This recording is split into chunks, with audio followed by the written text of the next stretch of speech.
¿Cómo se hackean unas elecciones?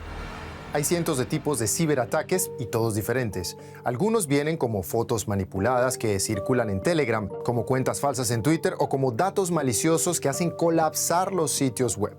Ahora que Alemania está a punto de elegir un nuevo parlamento, este tipo de ciberataques se ciernen sobre todas las campañas. Algunos de ellos utilizan tecnología nueva, mientras que otros se basan en antiguos métodos probados durante décadas. Das gehört zum geheimdienstlichen Repertoire seit Menschengedenken.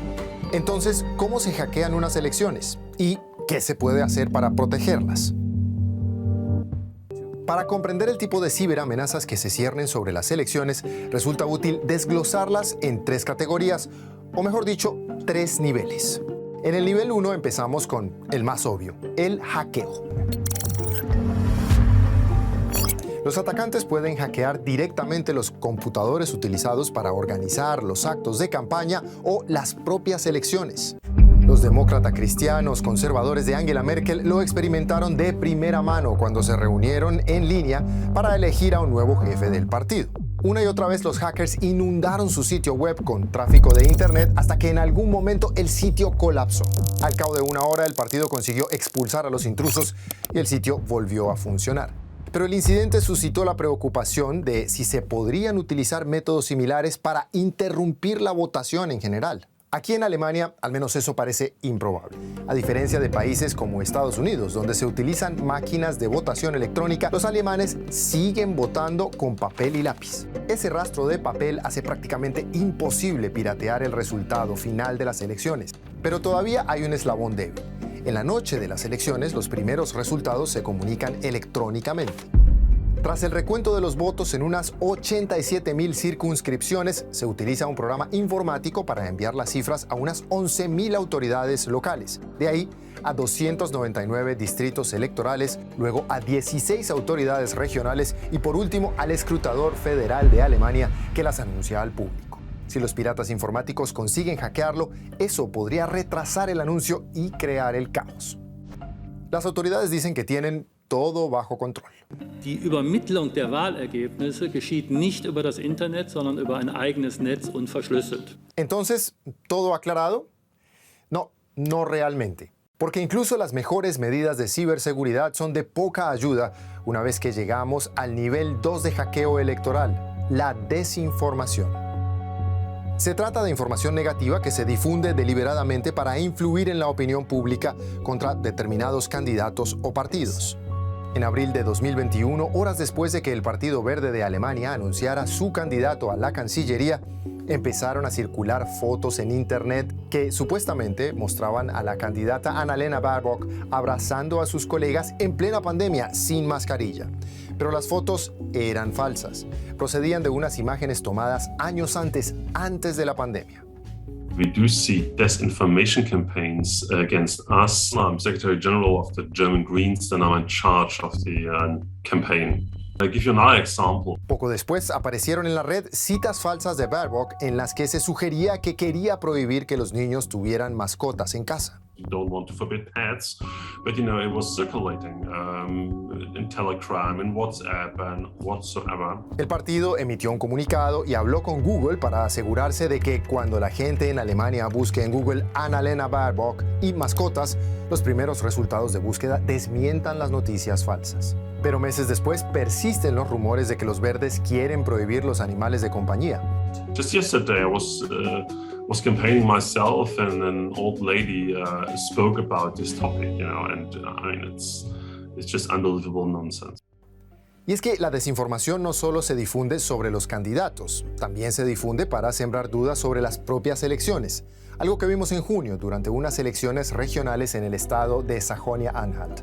Antes de la votación, un usuario de Twitter afirmó ser un trabajador electoral decidido a invalidar los votos de la ultraderechista AfD. Poco después, el tuit fue compartido por un alto cargo de ese partido. Pero la foto que lo acompañaba no mostraba a trabajadores electorales alemanes. Procedía de unas imágenes grabadas durante las elecciones estadounidenses de 2020.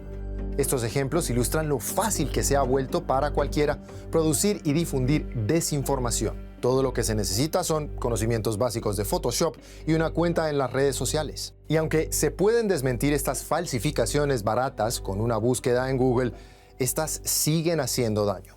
Ahora bien, siempre hay formas de contrarrestar una campaña de desprestigio. Las veremos más adelante. Pero primero hablemos de las campañas de desinformación mucho más profesionales, dirigidas por actores muy sofisticados o incluso por países enteros.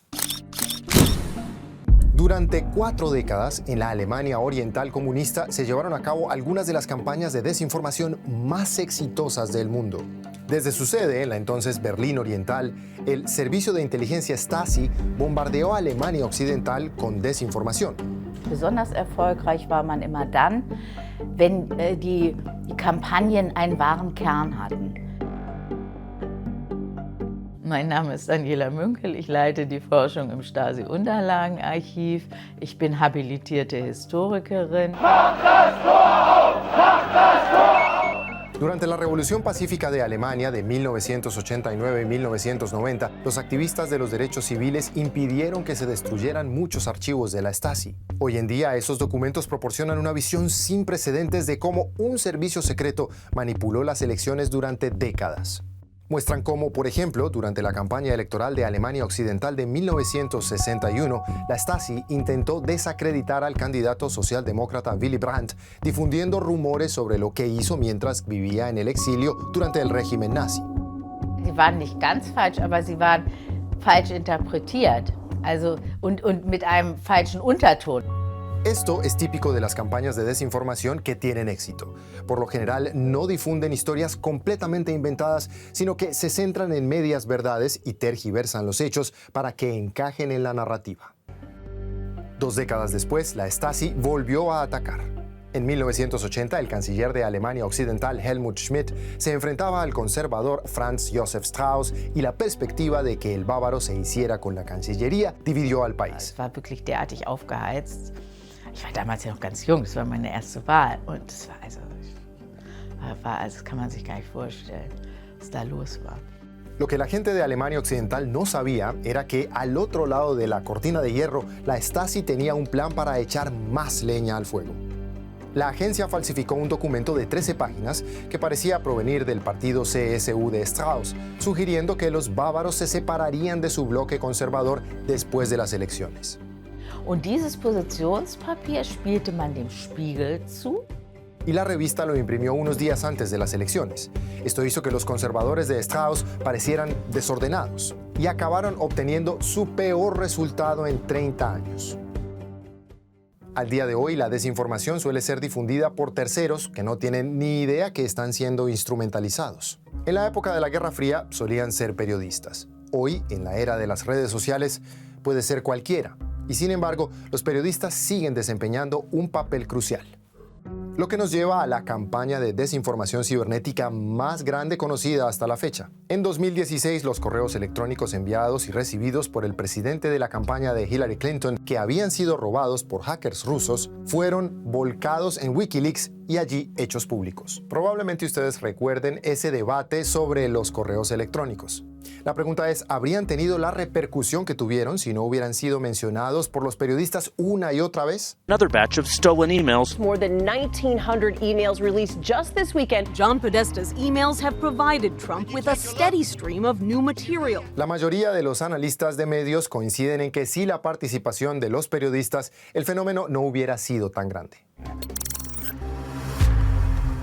En el nivel 3 de hackeo electoral están las sofisticadas operaciones cibernéticas híbridas, que mezclan los ataques de hackeo con las campañas de desinformación y a menudo ejecutan varias de ellas simultáneamente. Y la amenaza de campañas similares sigue siendo real, según el jefe del Servicio de Inteligencia Nacional de Alemania. Wir sehen durchaus das Interesse bestimmter Staaten, auch auf die diesjährige Bundestagswahl Einfluss nehmen zu wollen. Y las observaciones de los vecinos de Alemania, los Países Bajos, que celebraron elecciones a principios de este año, sugieren que las autoridades alemanas tienen motivos para preocuparse. There was considerable effort to influence the public opinion.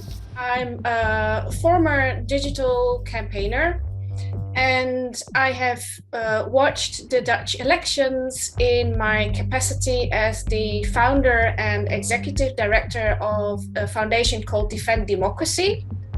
Cuando el equipo de Alice Stolmeier supervisó las redes sociales antes de la votación, identificó docenas de pequeñas operaciones cibernéticas. En un caso, alguien creó lo que pretendía ser el canal oficial de Telegram de un partido de izquierdas y lo utilizó para difundir falsedades. En otros lugares aparecieron perfiles falsos en Twitter, haciéndose pasar por políticos de los verdes y provocando controversia. Bad actors are so creative in finding endless new ways of doing bad stuff.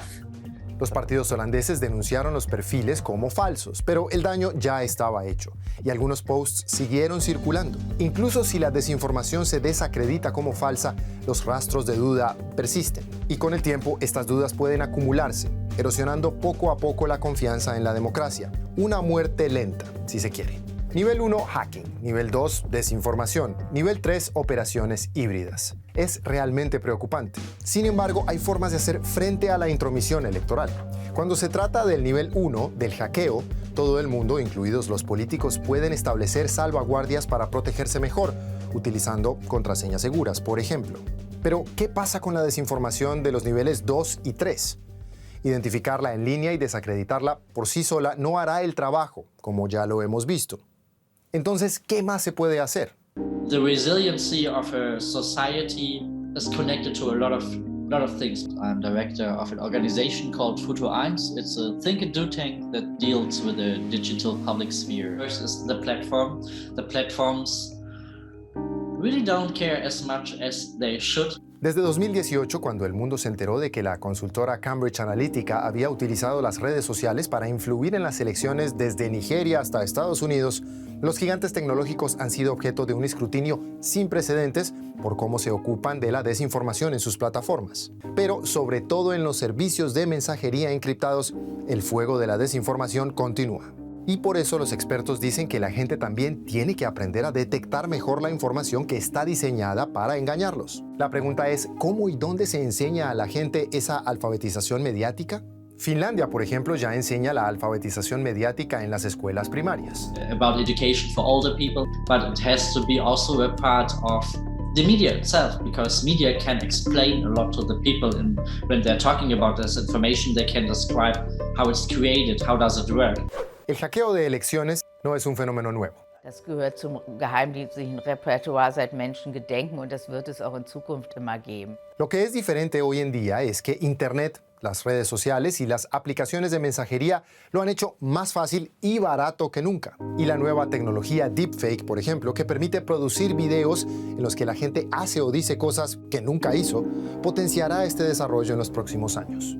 Hoy en día los ciberataques en sus diferentes formas están a nuestro alrededor y es hora de impulsar la alfabetización mediática para ayudar a la gente a identificarlos. Pero cuando se trata de grandes operaciones dirigidas por especialistas o incluso por países enteros, ¿cuánto sabemos de ello realmente? Die können nur offenkundig werden, wenn irgendwelche Fehler unterlaufen, damit es sozusagen auffliegt. Nein, ich glaube nicht, dass der Großteil ans Licht kommt. Also da ist einiges sicherlich im Verborgenen.